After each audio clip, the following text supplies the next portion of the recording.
Salut à tous et bienvenue sur votre chaîne 80 Mokun. Aujourd'hui, vous l'aurez vu, je ne suis pas du tout dans l'atelier habituel pour la 4L. Vous l'aurez vu dans le titre, vous aurez compris où je suis chez Carrosserie Vintage LVM, notre partenaire carrossier. Et donc aujourd'hui, vous l'avez vu dans le titre, on va tenter de remettre la caisse sur châssis. Donc Carrosserie Vintage LVM, c'est cette personne littéralement, monsieur Laurent Morin. C'est ça, exactement. Voilà, et donc c'est la personne donc, qui s'est quasiment entièrement occupée donc de la remise en état, de la caisse, de la 4L et même de l'ensemble de la carrosserie quoi. Et puis on va montrer ce que ça donne. Bah voilà, on y va, pas de problème.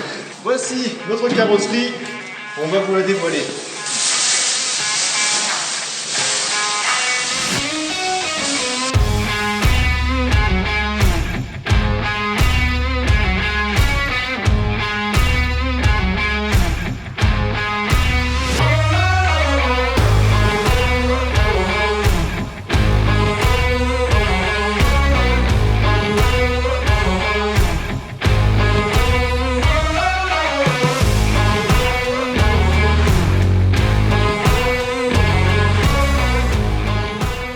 Voilà, vous avez vu là juste la caisse, et là c'est vraiment que la caisse, parce que si tous les autres dans votre carrosserie et avec l'ensemble, même moi je vois pas à quel point ça pourrait être magnifique, parce que le travail il est fou, hein. En soi il est fou le boulot.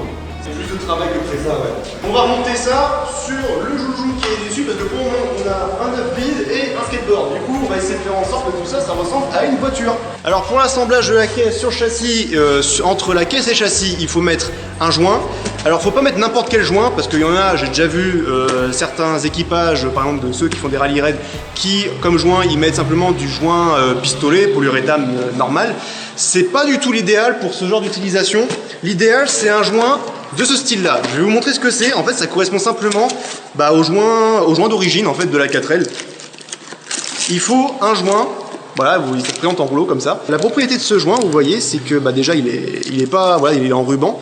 Et il va servir donc pour l'étanchéité, évidemment, c'est un joint, et il va également servir d'amortisseur entre le châssis et la caisse. Ça va éviter en fait les contacts tôle contre tôle et voilà, ça va absorber les vibrations, normalement c'est fait pour.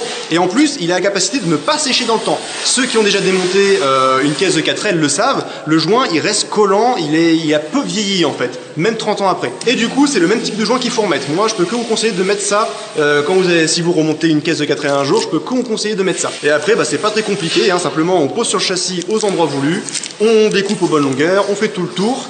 Et puis on peut poser la 4L, la caisse dessus. Sans plus attendre, on va commencer. Alors simplement le joint, c'est pas compliqué, c'est sur toute la longueur en fait de contact entre la caisse et le châssis. C'est ni plus ni moins ça. Donc en gros ça va faire là, tout le tour, là, tout le long, les brancards arrière, là, tout le contour. Tout ça, il va falloir tapisser le joint. Et sur le bord des longerons.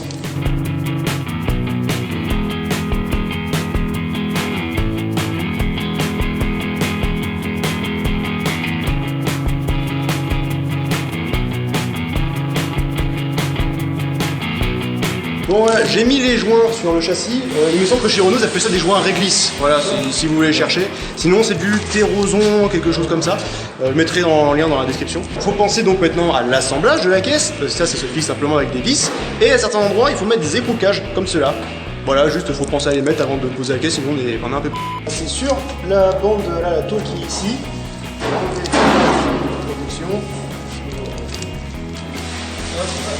Je vais mettre des écrouquages avant, mais ici, là, par exemple, vous voyez, il y a un trou.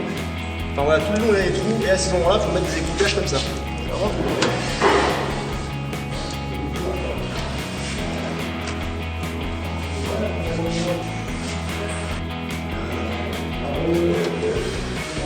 Voilà, les écrouquages sont posés, les autres endroits c'est donc le plus souvent des écrous soudés dans le châssis, et après sinon c'est simplement des écrous. Et puis on va bientôt pouvoir passer à l'assemblage de la caisse, déjà, hein, voilà, c'est pas compliqué du tout, c'est juste quelques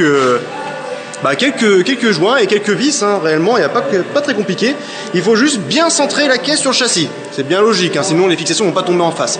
Pour ça, je vais utiliser simplement des goujons que je vais mettre à certains endroits du châssis, notamment 2, et comme ça, on aura déjà une caisse qui sera normalement à peu près à sa place. On va peut-être devoir travailler un petit peu pour que tout puisse passer, mais normalement, ça devrait pouvoir tous s'assembler correctement. Donc alors, ces goujons, je vais notamment les mettre à l'avant. Ici, là, il y a une fixation là pour la caisse. Hop, juste ici. Et donc je vais mettre un goujon. Et il y a exactement la même chose de l'autre côté. On va bientôt pouvoir passer à l'assemblage. Donc on va enlever tous les caches de joint, hein, tous les papiers.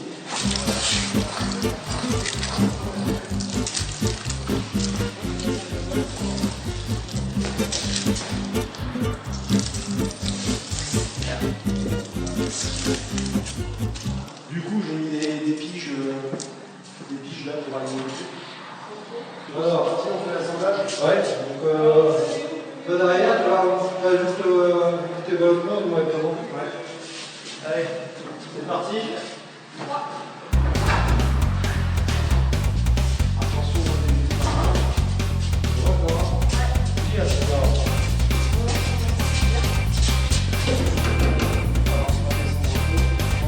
On va tourner vers l'avant.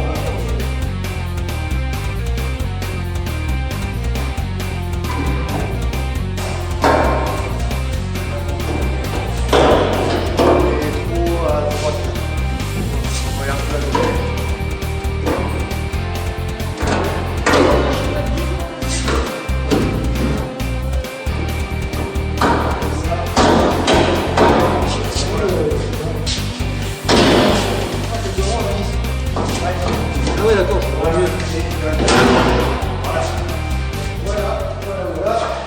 Déjà une étape de stress de passer, la caisse elle est posée sur le châssis, mais maintenant il va falloir mettre toutes les vis tout simplement. Alors pour ça, j'ai prévu toutes les vis qu'il faut, hein. J'ai tout prévu en avance. Faut juste que je les retrouve. Ça, Joudel, c'est pas ça. Voilà, là j'ai tous les sachets de vis et puis maintenant, faut juste bien aligner tous les trous parce que bon, tout n'est pas forcément pile poil.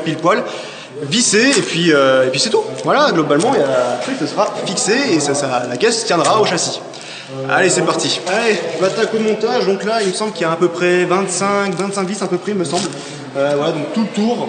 C'est beaucoup de vis, mais bon, c'est ce qu'il faut pour que tout ça puisse tenir. Donc, c'est parti.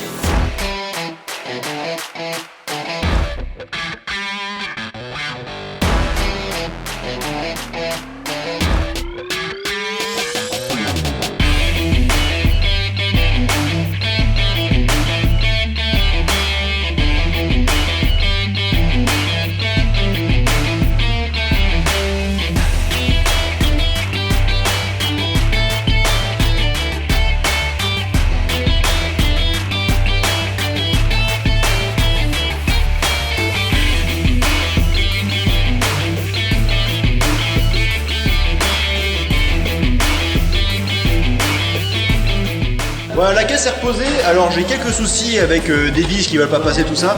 Je vais régler ça une fois qu'on sera rentré avec la caisse. Voilà, c'est des petits détails à droite à gauche. Je ne vais pas forcément faire le détail de tout ça. Maintenant, on va lui donner un peu de forme à cette 4L. On va lui remettre ses joudels. Donc là, en fait, voilà, hein, les passages de roue avant, entre guillemets, et juste après, on va lui remettre son volant.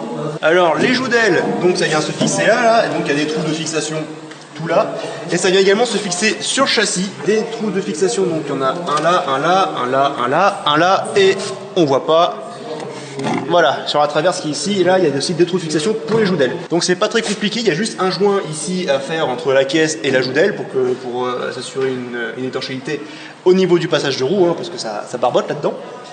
Et voilà, donc faut installer les écrous clips ici, et puis on va commencer à préparer tout ça. Les écrous clips, ça vient se fixer ici. Je vais essayer de prendre à peu près tous les mêmes modèles quand même. Voilà. Alors d'origine, c'est pas des écrous clips, ce sont des écrous de carrosserie, mais là, c'est des accessoires qui coûtent vachement cher pour ce que c'est, donc j'ai décidé de mettre à cet endroit-là des écrous clips.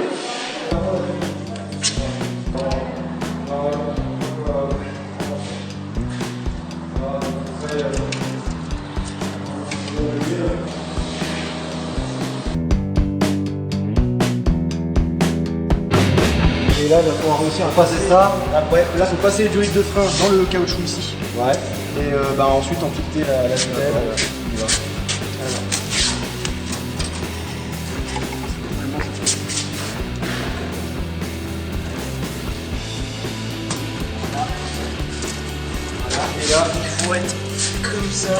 là. Ah, attends. Faut être de ce côté-là, d'accord. Voilà. Ici, comme ça. Parfait. Parfait.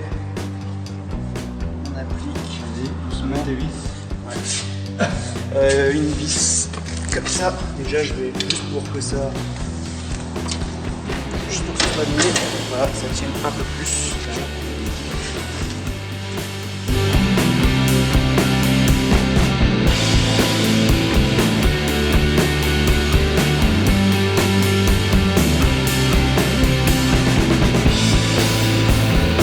Maintenant, colonne de direction qui a passé là. On va comme ça, on aura un volant, deuxième joue d'aile, la traverse. Et ce sera bon. Donc, colonne de direction elle est là-bas.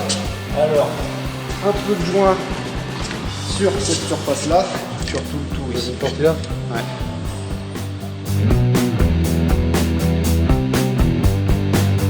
Du coup, il va falloir guider la colonne pour éviter que ça touche certains trucs. Ça passe là. Voilà, il est jusqu'à la dernière. Vous savez, on peut guider. Voilà. Là.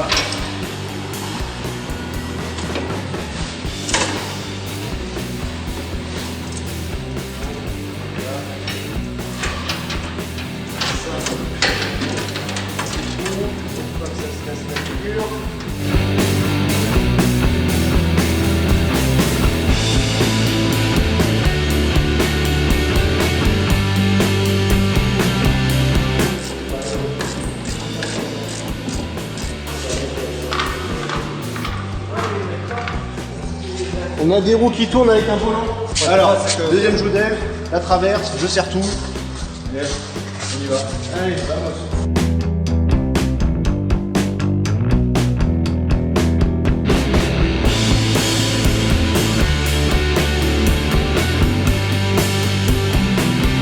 Ça passe au-dessus, là, pas trop. Alors, donc, ça va. On va travailler pour que ça passe. Et ça passe. Bon.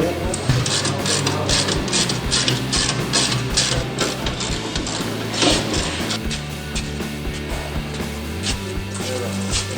Les charnières.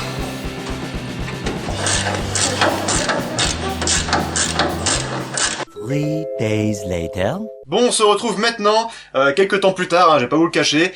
D'ailleurs, bah, vous voyez bien, la 4L est de nouveau dans le garage habituel. Alors, je suis vraiment désolé pour la fin du tuto, mais là, on manquait cruellement de temps, parce que ça a pris bien plus de temps que je l'imaginais. Du coup, voilà, j'ai un peu survolé les étapes, même carrément, j'ai juste montré à la caméra le montage. Parce qu'on a terminé vraiment tard, hein, voilà, pour preuve, cette photo qui vient donc d'une story Facebook de Carrosserie Vintage LVM, qui montre qu'on a fini après 20h, et après, en plus, il fallait donc rentrer, décharger, etc., tout ça dans la même soirée, c'était, voilà, on manquait cruellement de temps. Mais voilà, elle est ici, voilà, je vais, tac.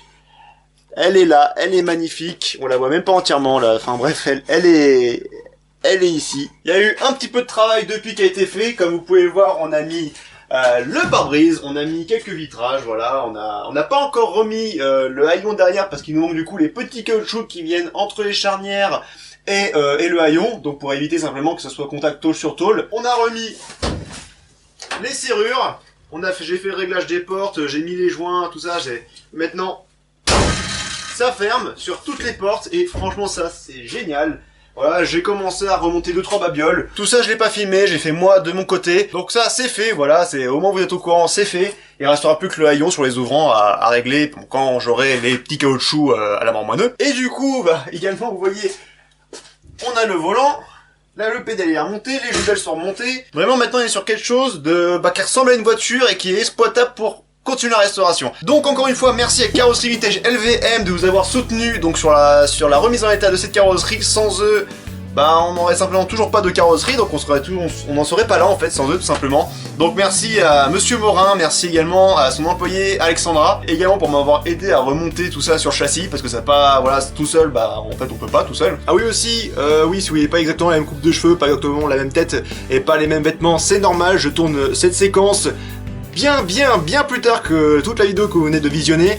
Je tiens également à remercier le garage Motrio Alliance Automobile à Évreux. Alors pourquoi? Parce que Carrosserie Vintage LVM est encore une jeune entreprise. Voilà, il y a un jeune atelier de carrosserie qui n'a pas encore, à l'heure où je tourne cette vidéo, sa propre cabine de peinture. Ça ne devrait pas tarder, ça devrait arriver dans les mois qui viennent. Mais en attendant que Carrosserie Vintage LVM ait sa propre cabine de peinture, et ben en attendant, elle loue une cabine pour faire les peintures, et notamment la cabine du garage Motrio Alliance Automobile, donc à Évreux. Donc un grand merci également à ce garage qui a donc bien voulu participer pour la location de la cabine de peinture, donc pour repeindre cette 4L. C'est un très beau geste qu'on n'avait pas demandé. C'est grâce à ce genre de geste que ces projets peuvent se concrétiser. Donc encore une fois, un grand merci. Voilà, j'en ai fini pour cette séquence. Je vous laisse sur la suite de la vidéo. J'ai eu également pas mal de difficultés pour mettre en face tous les trous de la caisse, etc. Après la caisse, pareil, elle était peut-être un peu déformée. Enfin bref, elle a travaillé quoi. Donc tout n'était pas forcément pile poil en face. Il y a quelques vis que j'ai toujours pas remis. Notamment les deux qui sont juste en bas du tableau de bord, en plein centre. Simplement le joint il est pas suffisamment tassé pour pouvoir aligner les vis.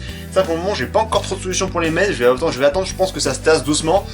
Et en plein milieu du plancher, du coffre à l'arrière, en plein milieu, l'écrou-cage que j'ai mis, simplement je sais pas ce qui s'est passé, mais je crois que la partie cage a cassé.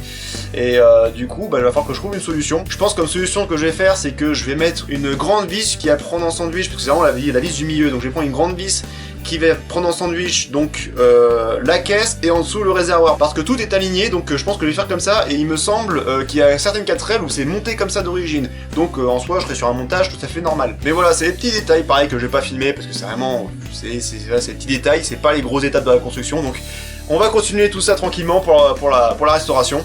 Encore merci donc à Carrosserie Vintage LVM, vous retrouverez le Facebook dans la description, vous pourrez voir de beaux projets sur son Facebook. En attendant, si vous voulez faire la même chose, donc reposer la caisse sur votre châssis, et je vous dis bon courage, je vous donne rendez-vous pour la suite et à la prochaine.